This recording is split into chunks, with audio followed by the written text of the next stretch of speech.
students, this is me Anubhav Dwivedi and I welcome you all to my YouTube channel The Lightboard Chemistry। जैसा कि आप सभी को पता है कि ये अब हमारी chemical properties of alkyl halide की चौथी वीडियो है और पहले 3 वीडियोस में हम लोगों ने nucleophile, न्यूक्लियोफ्यूज, SN2 and SN1 reaction के बारे में जाना था, जो कि बहुत ही इंपॉर्टेंट केमिकल रिएक्शंस थी एल्किल हैलाइड्स की। आज की वीडियो में हम लोग जानेंगे कि किस तरह से एल्किल हैलाइड एलिमिनेशन रिएक्शन को प्रोसीड करता है। तो जिन लोगों ने मेरी लास्ट की वीडियोस को नहीं देखा है वो इस आई बटन पर क्लिक करें और जाएं, बिल्कुल मेरी लास्ट वीडियोस को देखें। और आपको अगर मेरी वीडियोस पसंद आती हैं तो उनको लाइक ज़रूर करें।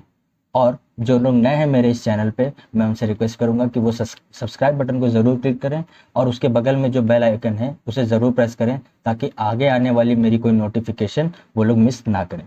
ठीक, तो चलिए बिना किसी देरी के हम शुरू करते हैं हमारा आज का टॉपिक, एलिमिनेशन रिएक्शन।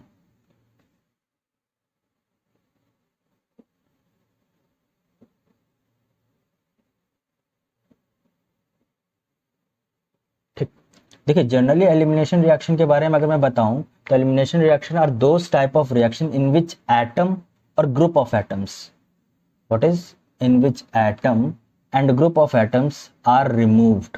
ठीक है, एटम्स और ग्रुप ऑफ एटम्स को रिमूव करते हैं in the presence of a strong nucleophile.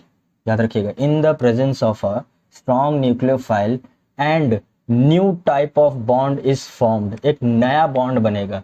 Generally ये बॉन्ड अनसैचुरेटेड बॉन्ड होता है, यानी कि डबल बॉन्ड, यानी पाई बॉन्ड मिलेगा, यानी कि डबल बॉन्ड हो सकता है या ट्रिपल बॉन्ड बन सकता है। ठीक है, तो ओवरऑल फिर से कहेंगे कि elimination reaction are those type of reaction in which atom और group of atoms are removed in the presence of strong nucleophile and a new type of a unsaturated bond is formed। ठीक है, तो इसे हम लोग कहेंगे elimination reaction. तो पहले हम लोग जान लेते हैं कि कौन से तरह के स्ट्रॉन्ग न्यूक्लियोफाइल होते हैं जिसकी प्रेजेंस में हमारा ये रिएक्शन प्रोसीड करेगा। तो जो स्ट्रॉन्ग न्यूक्लियोफाइल होते हैं हमारे, स्ट्रॉन्ग न्यूक्लियोफाइल है हमारे, उसमें हमारा पहला कैटेगरी, जो सबसे फेमस कैटेगरी जो हम लोग यूज़ करेंगे, स्पेशली जो क्लास 12th के स्टूडेंट है वो इस चीज़ से ज़रूर अवगत होंगे, वो है अल्कोहलिक OH-। दूसरा होता है हमारा कॉन्सेंट्रेटेड HSO4-। ये हमारा दूसरा टाइप का स्ट्रॉन्ग न्यूक्लियोफाइल है। तीसरा होता है हमारा RCO-। ये बल्कि न्यूक्लियोफाइल है, स्ट्रॉन्ग न्यूक्लियोफाइल में आता है, बल्कि नेचर का होता है। तीसरा होता है हमारा मेथनॉलिक NO2-। मेथनॉलिक NO2-।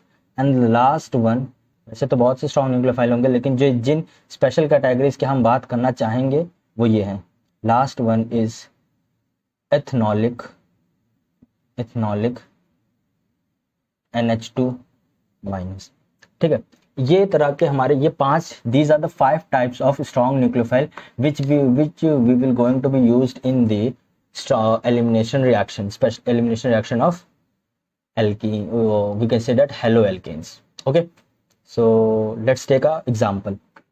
जिसका हम लोग एलिमिनेशन रिएक्शन करने वाले हैं वो एल्कीन है हमारा CH3CH2Br। ठीक, CH3CH2Br, और इसका हम लोग करेंगे elimination in presence of alcoholic KOH। Alcoholic KOH की प्रेजेंस में हम इसका एलिमिनेशन करेंगे। तो देखिए, मैं डायरेक्ट मैकेनिज्म से बताऊंगा कि फाइनल प्रोडक्ट क्या होगा। मैं डायरेक्टली प्रोडक्ट नहीं बताना चाहता हूँ, मैं मैकेनिज्म से बताऊंगा। तो देखिए, पहला स्टेप क्या होता है इसमें। पहला स्टेप ये होगा कि ब्रोमीन और इस CH2 के बीच का बॉन्ड ब्रेक होगा। ठीक है, the bond between the bromine and this carbon will break and negative charge will appear on Br-, तो as Br-। और ये Br- हमारा इस K+ के पास जाएगा और बन जाएगा हमारा -KBr। यहाँ से निकल जाएगा, would be removed out from this। तो फाइनली हमारा बचेगा क्या, एक कार्बोकटायन यानी CH3CH2 and the CH2 will acquire a positive charge। okay, now the second step will be this alcoholic OH-, the remaining alcoholic OH- nucleophile will attack on this carbocation. The remaining alcoholic OH minus will attack on this carbocation, and the tendency of the strong nucleophile is that they abstract proton from the alpha carbon. Now what is alpha carbon? Here this carbon is having a positive charge. This CH2 is having a positive charge. The neighboring carbon of this CH2, the neighboring carbons of this CH2 are known as alpha carbons. His neighbor is known as beta and his neighbor is known as gamma, and further on. So this is the alpha carbon. So alcoholic OH minus has a tendency to abstract alpha hydrogen. So he will, because generally we presume it is an male. So he will abstract the alpha hydrogen and would removed in the form of water. It will expelled out in the form of water, and this will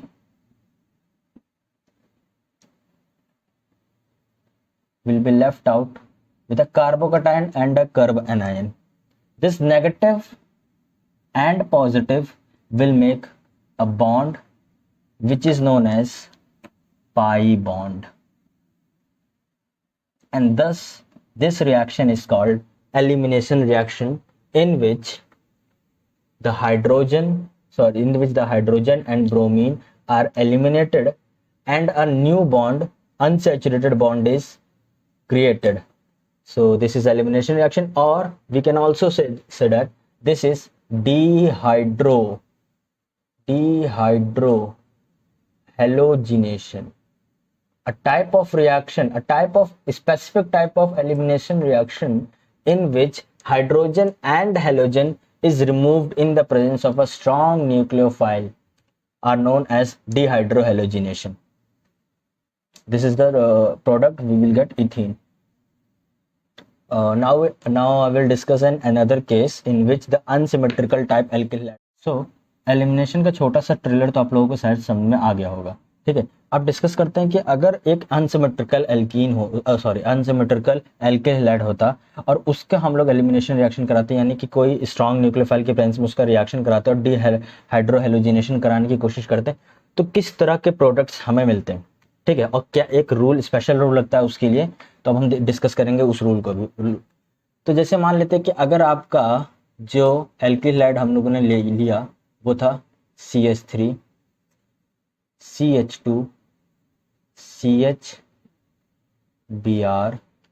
और यहाँ पे था CH3, और इसका reaction करा रहे हैं alcoholic KOH की प्रेजेंस में, ठीक। अल्कोहलिक KOH प्रेजेंस में इसका रिएक्शन करा रहे हैं। तो देखिए हम लोग अगर बहुत गौर से देखें तो इस एल्किल हैलाइड के हमारे जो लेफ्ट हैंड साइड में है, ठीक है, ये मेरा लेफ्ट है, तो मेरे लेफ्ट हैंड साइड में जो है एक C2H5 ग्रुप रेडिकल लगा हुआ और इसके राइट हैंड साइड पे लगा हुआ है एक CH3 रेडिकल। तो ये अनसिमेट्रिकल एल्कीन हुआ। तो अनसिमेट्रिकल एल्कीन में जो इसका पहला स्टेप होगा वो सेम रहेगा, पहले स्टेप में कोई भी चेंजेस नहीं आएंगे। मतलब क्या होगा कि पहले स्टेप में क्या होगा कि K+ की प्रेजेंस में Br यहां से निकलेगा in the form of Br minus, और ये यहां से पूरा कंपाउंड निकल जाएगा माइनस KBr के फॉर्म में, ठीक, माइनस KBr के फॉर्म में निकल गया। अब तो ये आपका बन जाएगा CH3 CH2 CH with a positive and this is CH3, ठीक, ये चीज आ गया। उसके बाद इसके पास अप्रोच करता है अल्कोहलिक OH माइनस, ठीक, अल्कोहलिक OH माइनस इसके पास अप्रोच करेगा।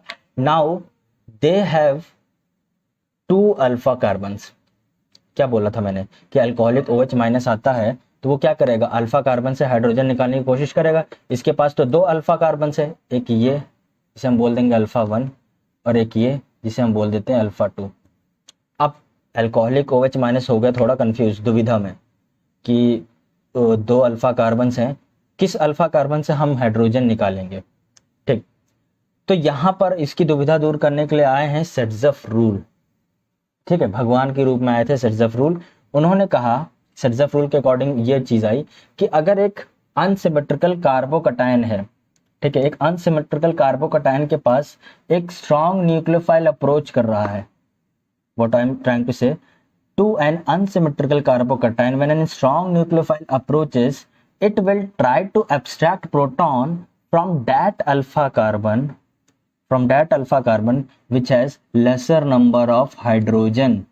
उस अल्फा कार्बन से प्रोटॉन निकालेगा जिसके पास हाइड्रोजन के नंबर्स कम होंगे, और which can yield a more substituted alkene. ये दो स्टेटमेंट्स याद रखिएगा, ठीक है, या तो लेसर नंबर ऑफ हाइड्रोजन हो या तो वो मोर सब्स्टिट्यूटेड एल्कीन्स का यील्ड कर सके, तो ये उस जगह से हाइड्रोजन निकालेगा। तो अगर हम इस अल्कोहलिक OH माइनस को देखें और इन दो अल्फा कार्बन को देखें तो हम ये पाएंगे कि इसके पास CH3 है 3 हाइड्रोजन, ये CH2 है 2 hydrogen, laser number of hydrogen exist with alpha 2 carbon. तो मेजर प्रोडक्ट के लिए अल्फा 2 कार्बन से प्रोटॉन को निकालेगा, तो क्या होगा, जब अल्फा 2 कार्बन निकालेगा यानी कि फ्रॉम अल्फा 2, जब फ्रॉम अल्फा 2 कार्बन निकलेगा तो यहां से प्रोटॉन निकलेगा, अल्कोहलिक OH माइनस के पास जाएगा, तो ये दोनों मिलके क्या बनाएंगे, वाटर, यानी कि वाटर यहां से निकल गया। तो ये हमारा बन जाएगा CH3, CH पे नेगेटिव चार्ज, इस CH पे पॉजिटिव चार्ज, और ये बन जाएगा CH3। उसके बाद क्या होगा, ये पॉजिटिव और ये नेगेटिव मिलके नया बॉन्ड बनाएंगे और ये बन जाएगा CH3, CH double bond CH, और ये हो जाएगा CH3। ये था हमारा ब्यूट 2 इन, ये हमारा ब्यूट 2 इन था, पहला स्टेप। दूसरा है कि अगर ये अल्फा 1 से निकालता, मान लीजिए निकालेगा, क्योंकि ये मेजर है, देखिए बात ऐसी है कि ये मेजर प्रोडक्ट है, अगर आपको मेजर चाहिए तो आपको लेसर हाइड्रोजन से निकालना पड़ेगा, लेकिन अगर अल्फा 1 से भी निकाल सकता है फॉर माइनर प्रोडक्ट। जब अल्फा 1 से निकालेगा फ्रॉम अल्फा 1, तो ये क्या होगा, अल्कोहलिक OH माइनस अल्फा 1 से प्रोटॉन एब्स्ट्रैक्ट करेगा, एक प्रोटॉन इसका ले लेगा, ठीक है, तो वाटर बन के दोनों यहाँ से वाटर के फॉर्म में निकल जाएंगे, ठीक है, और ये बन जाएगा हमारा CH3, CH2, CH पे पॉजिटिव, ठीक है, और ये हो जाएगा हमारा CH2 पे नेगेटिव, ठीक। इसके बाद क्या होगा, ये पॉजिटिव और ये नेगेटिव एक नया बॉन्ड बना देंगे एक दूसरे के साथ, यानी कि डबल बॉन्ड, यानी ये बन जाएगा हमारा CH3, CH2, CH double bond CH2, ये हो गया हमारा ब्यूट 1 इन, ब्यूट 1 इन बन गया हमारा। तो अगर हम गौर से देखें तो ये हमारा 2 इन था और ये हमारा 1 इन था, ये एल्कीन हमारा ज्यादा substituted, it is more substituted alkene as compare to this one, hence it is major and hence this is minor. ठीक, समझ में आ गया ना आप लोगों को। तो मेजर प्रोडक्ट और माइनर प्रोडक्ट कैसे मिला, सेट्ज़ेफ रूल के अकॉर्डिंग मिला। क्योंकि हमें मेजर प्रोडक्ट एक सेट्ज़ेफ रूल के अकॉर्डिंग मिलता है तो इसको हम लोग दूसरा नाम भी बोलते हैं, कॉमन नेम में इस रिएक्शंस की कंसिडर में सेट, ये SAYT जेफ, सेट्ज़ेफ्स एल्कीन, इसे हम लोग सेट्ज़ेफ्स एल्कीन भी कहते हैं, ठीक है, सेट्ज़ेफ एल्कीन कहते हैं। और इनको बोलते हैं हॉफमैन्स, जो माइनर एल्कीन्स होते हैं उन्हें हम बोलते हैं हॉफमैन्स एल्कीन। जनरली हमारे मेजर होते हैं हमारे सेट्ज़ेफ एल्कीन और माइनर होते हैं हमारे हॉफमैन्स एल्कीन, लेकिन कुछ केसेस ऐसे भी हैं जिसमें हॉफमैन्स एल्कीन भी मेजर हो जाते हैं, उन केसेस के बारे में भी डिस्कस करेंगे। लेकिन उससे पहले हम एक केस और डिस्कस करना चाहेंगे, इसमें भी कार्बोकटायन का रीअरेंजमेंट होता है, क्योंकि हमारे मैकेनिज्म में कार्बोकटायन बन रहा है, तो इस चीज़ का ध्यान रखना है कि हमें कार्बोकटायन का भी रीअरेंजमेंट करना है। तो अब एक केस हम लोग लेके चलेंगे जिसमें हम लोग कार्बोकटायन का रीअरेंजमेंट कर सकते हैं, तो चलिए चेक करते हैं उसको भी। तो चलिए अब एक ऐसा केस डिस्कस करते हैं जिसमें हम डिहाइड्रोहेलोजिनेशन तो करेंगे, साथ में कार्बोकटायन का रीअरेंजमेंट भी करेंगे। तो चलिए एक कंपाउंड देखते हैं, जैसे मान लीजिए कि हमको दिया गया इस बार एल्किल लेड एक बेंजीन के साथ, देखिए जनरली होता क्या है, कभी कभी क्या होता है, कुछ स्टूडेंट जब बेंजीन रिंग देखते हैं तो घबरा जाते हैं, ठीक है। तो क्योंकि बेंजीन रिंग में थोड़ी सी प्रॉपर्टीज जो जो नॉर्मल एलिफैटिक जैसी चीज़ें चलती हैं, उस नॉर्मल एलिफैटिक जैसी चीज़ों से चीज़ें चलती नहीं, मतलब नॉर्मल एलिफैटिक जैसी चीज़ें चलती हैं वो एरोमेटिक कंपाउंड्स में नहीं चल पाती उतनी, क्योंकि जनरली हम लोग क्या कहते हैं, हम लोग एलिफैटिक बहुत ज़्यादा पढ़ते हैं, एरोमेटिक छोटा पोर्शन रह जाता है, ठीक है। एरोमेटिक की उतनी नॉलेज हम लोग को होती नहीं है, इस वजह से होता क्या है कि हम लोग जब भी बेंजीन रिंग टाइप का देखेंगे तो हम लोग थोड़ा घबरा जाते हैं। तो इस चीज़ की चिंता करने की ज़रूरत नहीं, मैं एक स्पेशल वीडियो, मतलब एक स्पेशल वीडियो सीरीज स्टार्ट करूंगा जिसमें मैं केवल और केवल एरोमेटिक टाइप रिएक्शंस के बारे में डिस्कस करूंगा, कि जिससे आप लोगों को एक अच्छी नॉलेज हो जाए एरोमेटिक के रिएक्शंस के बारे में, और आप फिर बेंजीन रिंग को देख के कभी घबराएं मत। कि जैसे हम लोग अपने टीचर्स को देख के, रोड पे देख के कभी कभी क्या होता है घबरा जाते हैं, तो वैसे हम लोग बेंजीन रिंग को देख के घबरा जा रहे हैं, तो वो चीज़ नहीं होगी अब आपके साथ, ठीक है। तो अगर मान लीजिए बेंजीन रिंग लगा था और इसके साथ लगा हुआ है CH2, उसके बाद लगा था CH Br and then CH CH3 and CH3, ठीक। और यहाँ हम लोगों ने मिलाया एल्कोहलिक NaOH, एल्कोहलिक NaOH हम लोगों ने रिएक्ट, इससे रिएक्ट करवा रहे हैं। तो देखिए डायरेक्ट मैकेनिज्म से स्टार्ट करते हैं हम लोग, प्रोडक्ट हम लोग को आखिरी में मिल जाएगा। तो अगर हम लोग मैकेनिज्म पे ध्यान दें तो सीधी बात, क्योंकि NaOH ब्रेक होगा Na plus and OH minus में, तो यानी कि हमारा ब्रोमीन का बॉन्ड ब्रेक होगा, ब्रोमीन Br माइनस में निकलेगा, Br माइनस पे निकलेगा, इस कार्बन पे पॉजिटिव छोड़ के जाएगा, तो Br माइनस रिएक्ट करेगा हमारा Na प्लस से, तो यहां से निकलेगा हमारा माइनस NaBr, ओके। उसके बाद जो हमारा प्रोडक्ट बचता है, मतलब जो हमारा अब इंटरमीडिएट बच रहा है, वो ये बच रहा है बेंजीन रिंग, मैंने लिख रहा हूँ मैं फिनाइल, पीएच इंडिकेट कर रहा हूँ इसे, CH2, यहाँ पर है इसके ऊपर एक कार्बोकटायन, और इधर है हमारा CH3, ठीक। अब कार्बोकटायन बना, तो मैंने हमेशा आपको बताया था जिन जिन मैकेनिज्म में कार्बोकटायन बनता है उस पर हम लोग रुकते हैं, चेक करते हैं that whether we are able to rearrange the carbocation, or we can say that whether we are able to stabilize the carbocation by changing into a higher carbocation. So in this we can say that we can change into a higher carbocation. We have two options, either we can change it into a 3-degree carbocation, or we can change it into a benzyl carbocation. So there are two options, 3-degree or benzyl. So when we compare benzyl carbocation with 3-degree carbocation, benzyl wins. Benzyl carbocation is much more stable than 3-degree carbocations because it is resonance stabilized. So the rearrangement occurs with this. So what happens? This carbocation shifts to benzyl carbon, and benzyl carbon will give one of its hydrogen, to this earlier carbocation. This is known as 1,2 hydride shift.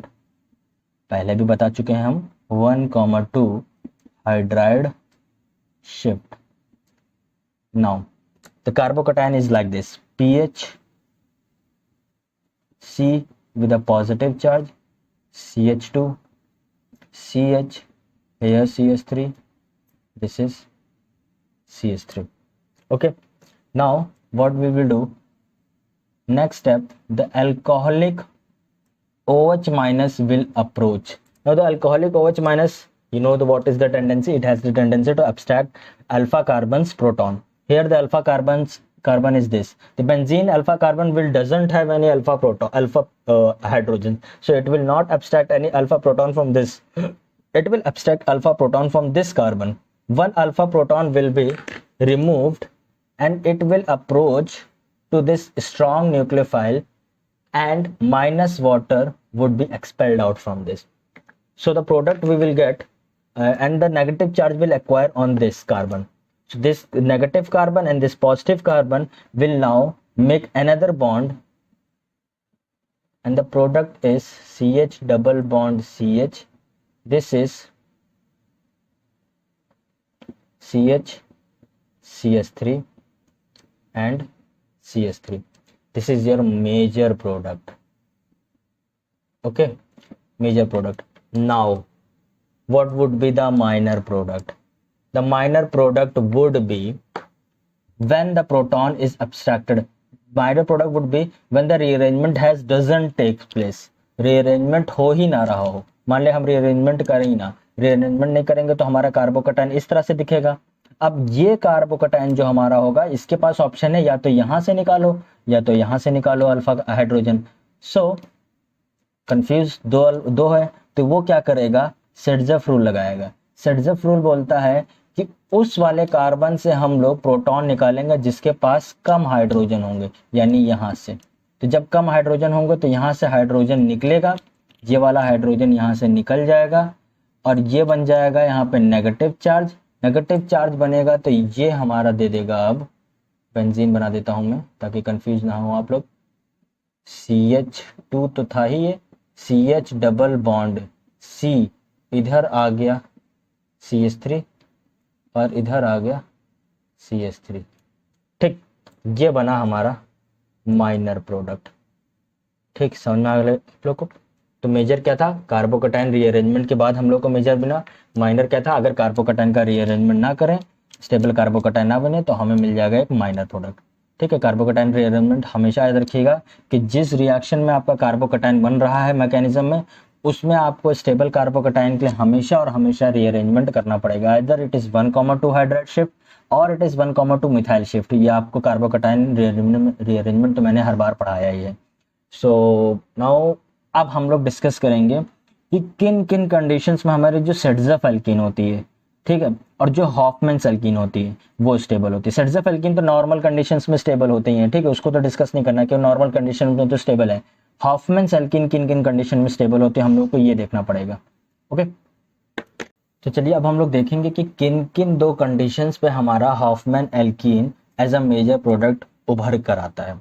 ठीक है, तो basically जो दो condition है वो हमारे एक depend करता है न्यूक्लियोफाइल पे कि किस तरह का हम लोग न्यूक्लियोफाइल ले रहे हैं, और दूसरा डिपेंड करता है कि किस तरह का लीविंग ग्रुप लगा हुआ है हमारा एल्किल हैलाइड पे। तो हम लोग पहले पहला डिस्कस करते हैं कि किस तरह का न्यूक्लियोफाइल लेने पर हमारा हॉफमैन्स एल्कीन जो हो जाता है वो एज अ मेजर प्रोडक्ट की तरह वर्क करने लगता है। तो देखिए जनरली होता क्या है कि अगर हम लोगों ने एक बल्कि न्यूक्लियोफाइल ले लिया, बल्कि न्यूक्लियोफाइल जैसे मैंने पहले अपनी लिखाया था RCR triple R CO minus, अगर इस टाइप का अगर आप लोगों ने कोई न्यूक्लियोफाइल लिया है, ये स्ट्रॉन्ग न्यूक्लियोफाइल की तरह तो काम करेगा, न्यूक्लियोफाइल लिया है तो ये हमारा एक बल्कि न्यूक्लियोफाइल है। तो ये एक ऐसा न्यूक्लियोफाइल, इस न्यूक्लियोफाइल के प्रेजेंस में हम लोगों को मिलेगा Hofmann alkene as a major product. ठीक है, तो जनरली देखिए होता क्या है कि जिस तरह के न्यूक्लियोफाइल अगर आप हम लोग ले रहे हैं, तो यहाँ पे मैं एक टेबल ले लेता हूँ, बनाता हूँ न्यूक्लियोफाइल। ये न्यूक्लियोफाइल है इस कॉलम में, इस कॉलम में हमारे हैं सेट्ज़ेफ एल्कीन,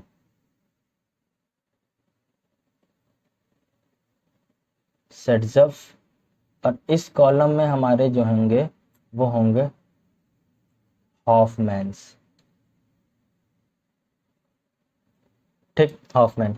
अब मान लेते हैं कि अगर आपने पहला न्यूक्लियोफाइल लिया C2H5O माइनस, C2H5O माइनस, इस केस में आपके सेट्ज़ेफ एल्कीन की जो यील्ड आएगी वो आएगी 81%।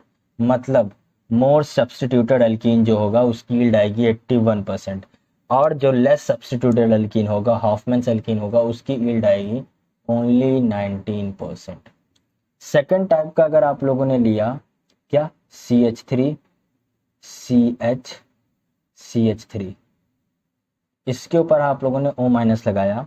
ठीक है, इस तरह का न्यूक्लियोफाइल अगर हम लोगों ने लिया तो यहाँ पर यील्ड सेट्ज़ेफ की कम हो जाएगी और ये हो जाएगा 52%। 52% यील्ड आ जाएगी। तो अगर ये 52 है तो ये हमारा हो जाएगा 48%। देख रहे हैं धीरे धीरे यील्ड बढ़ती जा रही जैसे जैसे हम बल्कि न्यूक्लियोफाइल लेते जा रहे हैं। तीसरा लेंगे,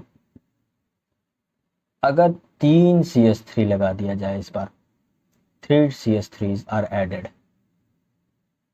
देन यहां पर हमारी यील्ड इसकी घटकर 45 हो जाएगी और इसकी इंक्रीज हो जाएगी 55%। Okay, and last if we take this type of alkene, sorry nucleophile C2H5 C CH3, and here is also CH3O minus. This nucleophile when we take, then the yield of this nucleophile reduced to 29%. Sorry, this ZF alkene reduced to 29%, and the Hofmann's alkene yield would increase up to 71%, and it will be the major product. So what trend do you see? As the number of alkyl group on the nucleophile is increased, the yield of ZF alkene get on decreasing, but the Hofmann's yield gets on increasing. So as the more bulky group you take as the nucleophile, the more yield of Hofmann's you will get. Okay. Now we will see the second condition, that is the type of leaving group you take on the alkyl halide. Which type of leaving group will yield more ZF, and which type of leaving group will yield more Hofmann's. So let's take the second category. So अब हम लोग discuss करेंगे कि किस तरह का leaving group अगर हम लें वो किस तरह से हम लोगों के यील्ड यानी ZF एल्कीन और हॉफमैन्स एल्कीन के यील्ड पे इफेक्ट करेगा। ठीक है, मान लेते हैं कि अगर आप लोगों ने हेलोजन, यहाँ पे हम लोग हेलोजन ले रहे हैं, ठीक है, और यहाँ पे हम लोग ZF and this column we will take Hofmann's. So generally there are only 4 type of halogen we will which we are discussing here, not the 5th type. When we take Ri, and that is iodine as the leaving group we will take, then the ZF alkene yield would be 72% and Hofmann's alkene yield would be 28%. Okay. When the leaving group is bromine, then the ZF alkene yield would be 68% and the Hofmann's alkene yield would be 32%. Sorry, yeah, 32%. Okay. Now, when we'll take chlorine as the leaving group, then the yield decreases to 57% of ZF alkene, and this becomes 43%. And when last we take fluorine as the leaving group, then there is a sudden drop in the yield of ZF alkene, and the ZF alkene yield is 19%, and the Hofmann's alkene yield would be 81%. Okay, so this is the condition when we take different type of halogens. That is, when iodine is taken as the leaving group, the yield is 72% of ZF and Hofmann's is of 28. When bromine is taken as the leaving group, then the yield of ZF is 68% and the yield of Hofmann's is 32%. Fluorine as the leaving group will yield 52% of ZF and 43% of the Hofmann's. And last but not the least, when we take fluorine as the leaving group, 19% of ZF alkene is yielded, and in comparison to that ZF, the Hofmann's alkene yield would be 81%.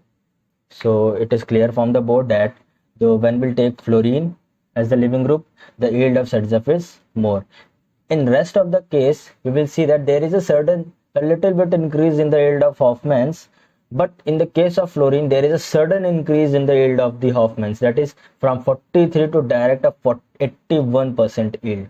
So that's a bigger difference. So fluoride as the leaving group will yield Hofmann's alkene as a major product, and we have already discussed that the leaving group are like this, that iodine is the best leaving group, then bromine, and then fluorine. Okay, so this was all today for elimination reaction, and I hope you like the video. So let me clear first of all these things.